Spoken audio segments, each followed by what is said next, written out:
So, one of my wonderful viewers, Jeremy, asked for some advice on what he should do with articles that he's found that he wants to read later.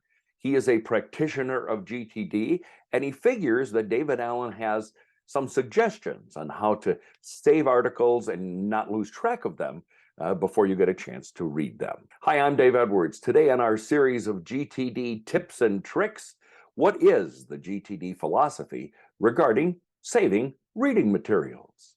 So Jeremy went on to ask several related questions. He asked if documents to be read should be printed from email or the internet and kept as a hard copy. In my GTD system, it doesn't matter.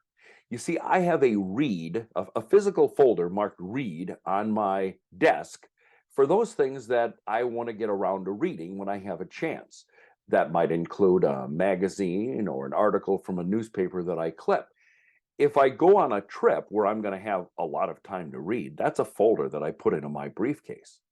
I also have a digital read folder in Evernote for those things that, let's say arrive via email or things that I clip from the internet.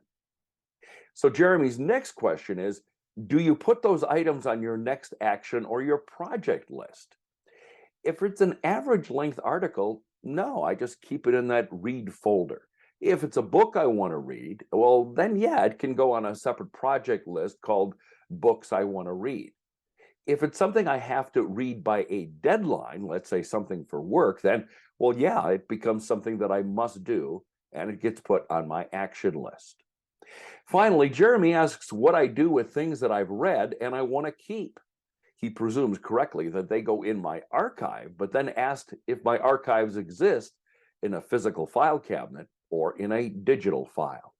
Well, for the most part, Jeremy, I keep most reference items in a digital folder, even if that means scanning a hard copy article. I find that when I store something digitally in Evernote, it's really so much more accessible to me. My hard copy files usually consist of legal or really large documents that I might refer to later. So I hope that helps. If you have a GTD related question for me, or frankly anything else, send me an email, daveedwards@outlook.com, or post it below. I'm Dave Edwards.